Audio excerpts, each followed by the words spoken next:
Yeah, Mama Kwaba, the Boba Sempa 94.7. Yanko all the way. This is Mama Kwaba. Yo, Vijamoso. Nampacho, no what to say. How do you about German? She says, Mino Cathay. You were killed, and I know Cathay. I will not in Germany, she says. Mukruzu or Honmo. Yeah, and Ugand. The Kono Woman Ghana Cultural Festival. In Ghana Union, near Germany, and in Babishia. I will kill to see a normal Babidi Ghana Cultural Festival. Right. Mrena Muka, say minimum a KD or Honmo, and so say appointment no mania date into me, I may come home. Necessary, you pay another date, na ya second edition of the European tour. Yo, where the yes, mumre na meeting na moye nitino. Yen dual citizenship in say no krakra akusi say my church mu kakra wa ha say. Okay. Interior Ministry any foreign ministry. Say yen say esno mi enu nyina. Na mo amu Germany no. Ena ma fight ya ba ye hwe omo Ghana so ye be hwe ho de no ye hwe say the final decision any say yo me da wa say o mama ta ko nyi ni di say o media yi enipa e tie ye bebre na me say ni bia ye be discuss wo ha no em say ye a ye wo German so no wo me eti no hu de ko so de edika no e correct say German for no amakwanya say allow not non-EU citizens so we make a dual citizenship. Right. And Ghana Embassy at the Kratebi ever two website home. Now the thinking it takes me say one are designing forms via we make me a download via one say the two forms now one download no. Ubefele so now the two passport size pictures. Now, either una certificate now, Minister of Interior and sign so, and now say nationalization certificate now, German phone any man who say obey German. Uni Samuel Nusua, Ubesama, relative to Ghana, so I affidavit, so Abba say one this year our German no now a Ghana and now say good. Now the woman says that form now you download no are you free. Now if I say media phone nya it say that form now a bar website so information no excellency ya mame Mrs. Gina ama play odika extend this form no e mame ansana form no ka me say eba platform no so it na just say that form no anu na ebeye djuma ama Ghana for your Germany no ye assign the reinstatement of the Ghanaian citizenship no na ye wo say any person say from now one more failing no normally no na you say na from 10 view of no say failing but when that do better catch say from 10 cc no enye djuma our Germany ha ye wono the woman say Ghana embassy Berlin no one more design sa form no one more akotu two laws are a work form no so what I would tell the phobia say two laws there or back to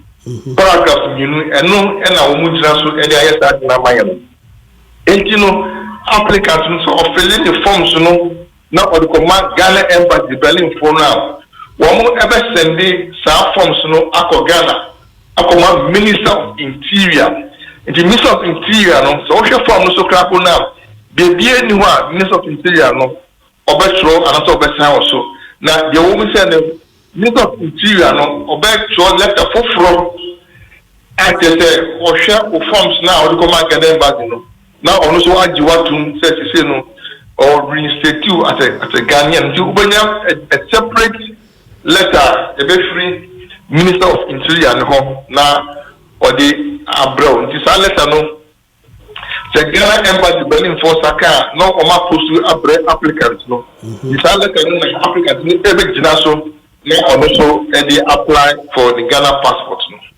and you say no but applicants in here say from 10 be any ho Okay. A former, you know, Ghana Embassy Berlin, woman away amaye. From 10 bia anyhow. Right. The kaka meet me afahon.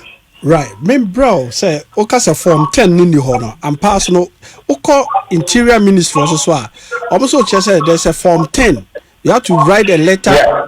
You have to write a letter to the minister. Yeah. Then after the approval no, what is our approval na kwa koto form 10 no. Now what you have 500 Ghana cedis. It says 500 Ghana cedis no so no to form ni we are. Afei na o apply no na say this asset letter no be ma wa.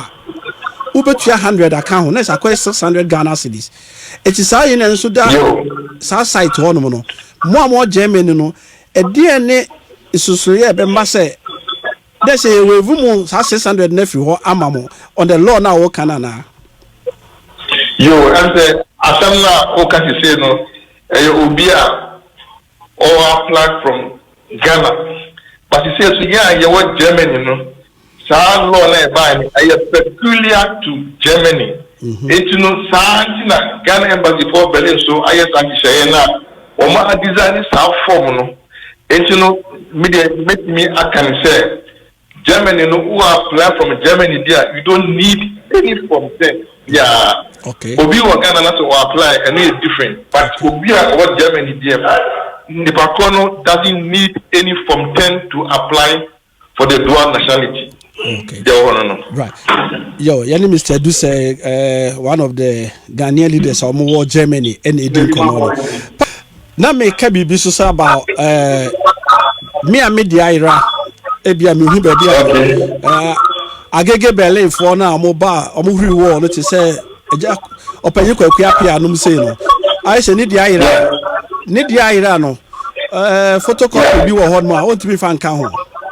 Original Nini, I want to be photocopy and count. Okay, yeah, a woman said, Ukasa Odia and I all refer to renunciation certificate and I said, I refer to. I renunciation certificate, no. Good. Internet Ghana Embassy for no one mama 3 options. The first option is Uber attach renunciation certificate, Minister of Interior, no SIMI. You say, Tama Wamo, SMI and Dudonwa, the original, a command German phone. Now, did you say, the Breso and your photocopy at two? And you say, Wamo, any document, no. Good. And Ghana Embassy phone who said, Tama, Yadi, renunciation certificate, and come on, German phones, my DBA, your friend, I'm Bogarons, who work in there. And it's a naturalization certificate. And also, ubet me at the attach. And also say onsa and cancer document and says ayira krako na ubet me ama relative bi o kana onso aye affidavit. And immediately say sa nyoma me say yes. E den ya ba ko dia ubenya now with me at the apply for udua and also for reinstatement. Nana meka. Yes. And the prayer said the order form na at all.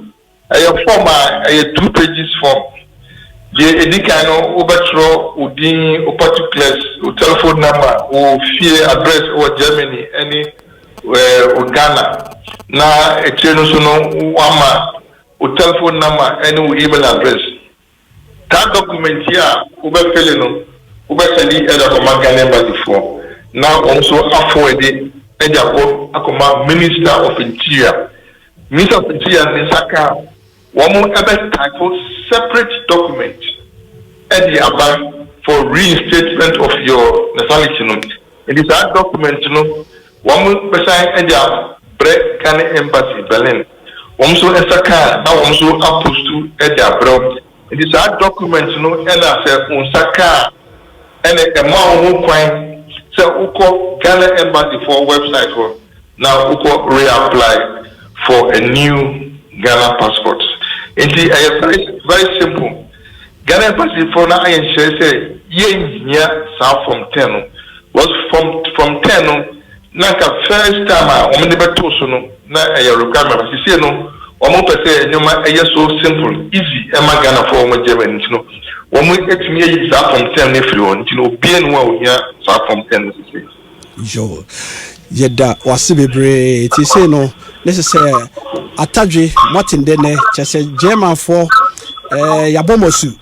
yi mo fee ni na afiri mo so te bibia no entime ko ho it's a wotie me say e wo Asempa 94.7 a the bit me aya ne say obe follow instructions na ye kan no so be call Ghana Embassy Berlin would just go to the search engine no that we say ni tewa mo an say so why ukuta document no kra na wo Ghana ha na wo ho dia then you are going to follow up with the Ministry of Interior procedures in the Wahan. Number more Germany ho dia you don't need to go to the form 10 no you go with the form no Ghanaian citizenship na uti Ghana krapona you have to follow instructions na Ghana Embassy Berlin for other platform so in this all follow instructions India we did say unya from 10 right